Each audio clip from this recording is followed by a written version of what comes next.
Maisha, I never noticed she was a man. I never knew. I believe that our education, like such as in South Africa and the Iraq, everywhere like such as.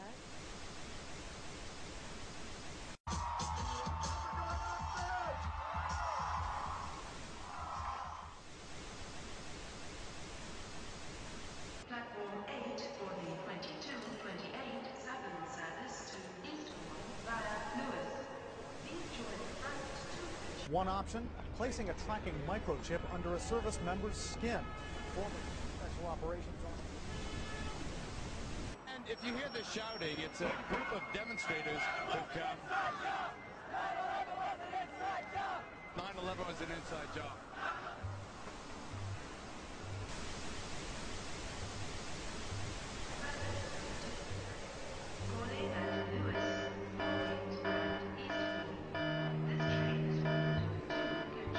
It's no longer a theory. What I'm about to say is fact. The secret organizations of the world power elite are no longer secret. They have planned and are now leading us into a one-world communist government. Well, there have been extraordinary scenes in Berlin tonight as thousands of people gathered to hear Barack Obama deliver key foreign policy speech on his current European tour. The Democratic presidential hopeful laid out his vision for America's place in a new world order, in a new world order, in a new world order. It's not a new idea. President Bush talked about it back in 1991. It is a big idea, a new world order. President Bush said, and it's a phrase that I often use myself, that we needed a new world order. There's a need for a new world order.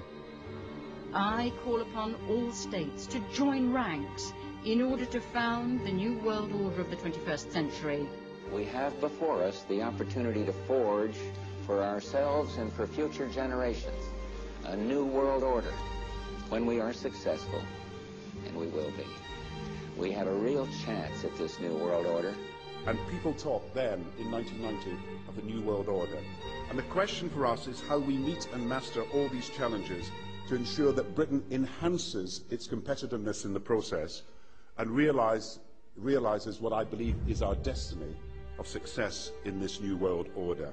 So, in conclusion, ladies and gentlemen, a new world is emerging. It is a new world order with significantly different and radically new challenges for the future. And people better understand that they mean exactly what they're saying. It's a new world order they're trying to create, and they're trying to do so not only without approval or consent of the government in this country, but despite the popular will.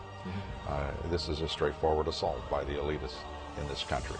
There is a global meltdown coming. It is a global depression, and one world currency and one world financial system is the end game.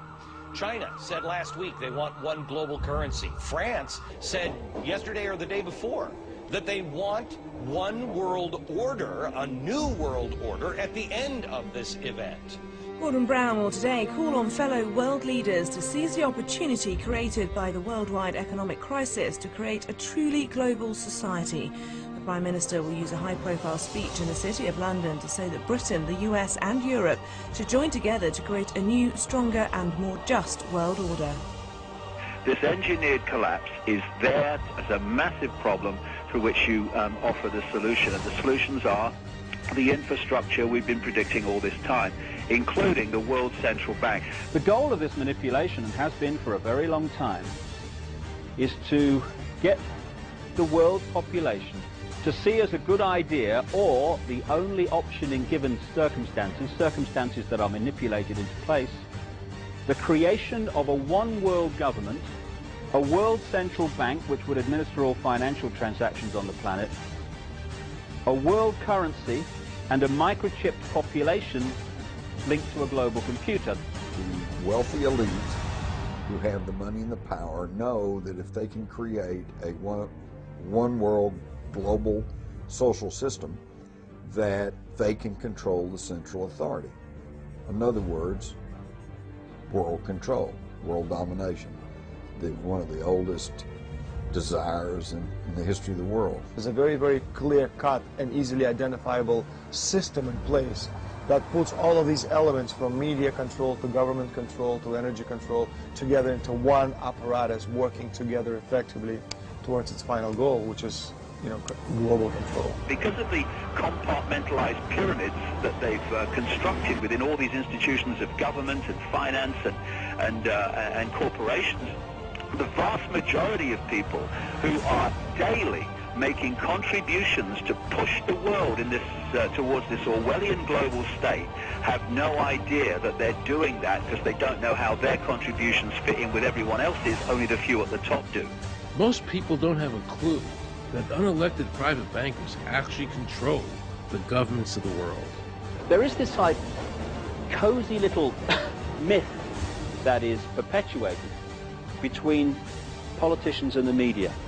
The media report the world as if presidents and prime ministers are the final arbiters and decision makers in the world, which means that the people above the level of presidents and prime ministers that really make the decisions, they're never looked at or exposed by the mainstream media because they're not accepted to exist. The central bankers of the world are working together to create a one-world government. A global police state as sinister as anything George Orwell ever wrote about, where every person on the planet Earth will have an RFID chip implanted.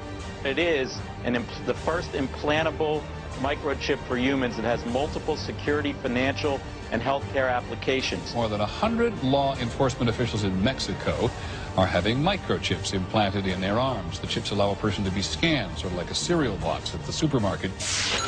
Just like the microchips implanted in the necks of dogs and cats, allowing lost pets to be identified, this glass capsule can do the same for humans. A chip in everybody would be the universal monetary system par excellence, because there'd be no escape from it, and you'd be totally under the control of those who issue the electronic impulses in that chip. The problem throughout human society is that the good men and women do nothing. They don't want power. They don't want control. They want to lead a leisurely life. They want to spend time with their family. They want to lead simple lives. But we are forced throughout society, throughout history, and throughout human time to stand up against bullies. And many times we stand up before it's too late. And we reverse the course of tyranny. But more often than not, we don't stand up in time, and horrible things have to happen first, so decadent societies learn why liberty and freedom is so precious. If you think you don't like the situation now, then think what you're going to face a little way down the road, and more than anything, think of what your children are going to have to face. Because you think we live in a controlled society now, this is nothing compared with what they are going to have to live in. So in terms of parents who are listening to this information, I would say this: go and look your children in the eyes and tell them that you can't be bothered, or you're too frightened to do anything about it. You're too frightened to get involved, in being another conduit for getting this information further and further expanded into the public mind, that you're too frightened to get together with others to stop cooperating with this system and to not be intimidated into coming into line, which is a bit like coming into line in a concentration camp and thinking it'll be okay as long as you stay in line and you do as you're told, you'll be fine. And then you realize at the end of it, well, actually, it ain't fine. And if you'd have all rebelled earlier, then you wouldn't be in the situation you're facing now. The point of mathematics alone ought to let us see where the real power is here. There are billions of people, 6 billion, nearly getting on to 7 billion on this planet, who are being manipulated. There are, in full knowledge of what they're doing, a relative handful of those who are doing the manipulating to the end that we're talking about. They think they've beaten us. They think that they're going to have their way with us. And I'm here to tell them they're not going to have their way with us. We are going to defeat them. You guys aren't going to be able to get away with your New World Order, sir. Talk about Bill. You know what New World Order is. You will never get a New World Order. Never. National sovereignty will prevail. The New World Order is going down, sir. You can laugh. Wake up, people. Wake up. Research the New World Order. This is important. Look it up. Investigate it. Your New World Order will fall.